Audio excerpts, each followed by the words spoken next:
पुर नाम के नगर में रेशम नाम की एक महिला थी जो गलत काम करती थी, लेकिन भगवान के प्रति उसकी श्रद्धा गहरी थी।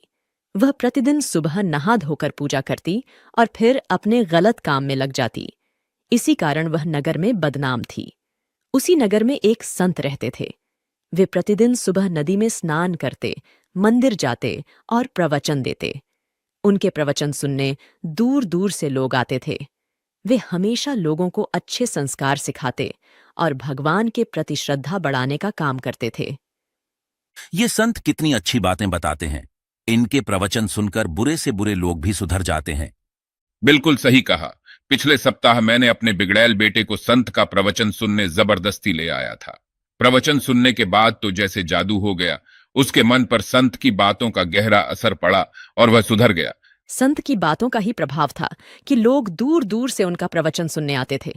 वे अपनी खुशी से संत को कुछ न कुछ दक्षिणा में देते। एक दिन जब संत मंदिर में थे, रेशम भी वहां आई और प्रणाम करने के बाद संत के पैर छूने लगी। तभी मंदिर के पुजारी ने कहा, तुम संत के पैर नहीं छू सकती। तुम्हारे छूने से वे अपवित्र हो जाएंगे। ऐसा क्यों कह रहे हैं आप?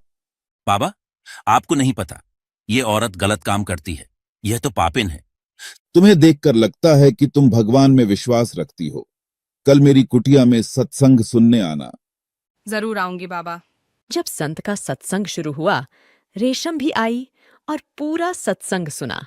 सबके जाने के बाद रेशम ने संत को प्रणाम किया। बेटी, तुम जो गलत काम करती हो उसे छोड़ दो, नहीं तो तुम्हें नर्क भोगना पड़ेगा। लेकिन बाबा, फिर मैं क्या करूंगी और खाऊंगी कहां से? भगवान पर भरोसा रखो बेटी, वे कोई ना कोई राह जरूर दिखाएंगे। संत की बात मानकर रेशम ने अगले ही दिन से गलत काम छोड़ दिया और अपने जमा पैसे से ठेला खरीदकर फल बेचने लगी। नगर के लोग उससे फल नहीं खरीदते थे, इसीलिए वह बाहर जाकर सस्ते दामों पर फल बेचती थी। उसकी अच्छी खासी बिक्री हो जाती और जो फल बचते वे गरीबों को दे देती। वह प्रतिदिन मंदिर जाकर भगवान के सामने माथा टेकती और रोज प्रवचन सुनती। इससे उसकी बुद्धि निर्मल और पवित्र हो गई। उसने अपनी आमदनी का कुछ हिस्सा गरीबों की मदद में लगाना शुरू कर दिया। धीरे धीरे नगर के लोग भी उसका सम्मान करने लगे। जो लोग पहले उसे देखना भी पाप समझते थे, अब उसकी तारीफ करने लगे थे। देखो, ये वही महिला है जो कभी गलत काम करती थी, लेकिन अब गरीबों की मदद करती है। भगवान हर किसी को उसके जैसा दिलदार बनाए। अब हर कोई रेशम की प्रशंसा करने लगा था। समय बीतता गया और रेशम बूढ़ी हो गई। एक दिन उसकी मृत्यु हो गई। संयोग से उसी दिन संत की भी मृत्यु हो गई। दोनों की आत्मा यमलोक पहुंची। यमराज ने संत और रेशम के कर्मों का हिसाब निकाला और आदेश दिया, इस महिला को 2 दिन के लिए नर्क में और फिर सदा के लिए स्वर्ग में भेज दो, और इस संत को हमेशा के लिए नर्क में भेज दो। हे धर्मराज, मैंने अपना पूरा जीवन लोगों को सही मार्ग पर चलने के लिए प्रेरित किया, फिर भी मुझे नर्क क्यों?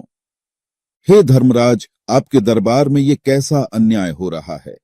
मैंने तो अपना पूरा जीवन ही लोगों को सही राह पर लाने में लगा दिया। मैंने हमेशा लोगों को भक्ति का मार्ग दिखाया, लेकिन फिर भी मुझे नर्क भेजा जा रहा है। ऐसा क्यों महाराज? जबकि इस औरत ने तो अपने जीवन में कई पाप कर्म किए हैं, फिर भी आप इसे स्वर्ग में भेज रहे हैं। तुमने अपने पूरे जीवन में लोगों को सही राह दिखाई, पर खुद उस पर नहीं चले। न तुमने कभी किसी की मदद की, न दान किया, न सच्चे दिल से ईश्वर की भक्ति की। तुम धर्म की आड़ में केवल धन दौलत और शोहरत कमाते रहे, जबकि इस महिला ने अपनी गलती सुधार कर गरीबों की मदद की, दान पुण्य किया और सच्चे मन से ईश्वर की भक्ति की। उसके पुण्य उसके पाप पर भारी पड़े, इसलिए उसे स्वर्ग मिला। दोस्तों, अगर आप अभी तक हमारे साथ इस कहानी में बने हुए हैं, तो कृपया हमें बताएं कि आपको यमराज का न्याय सही लगा कि गलत। यमराज की बात सुनकर संत खामोश हो गए। उनकी आंखों से आंसू बहने लगे। उन्होंने खुद को महान समझा था, लेकिन एक महिला के सामने खुद को तुच्छ महसूस कर रहे थे। वहीं रेशम अपने पुण्य कर्मों के कारण स्वर्ग को प्राप्त हुई। इस कहानी से हमें यही सीख मिलती है कि सिर्फ बातें बनाने से कुछ नहीं होता, बल्कि बातों को खुद पर अमल भी करना पड़ता है।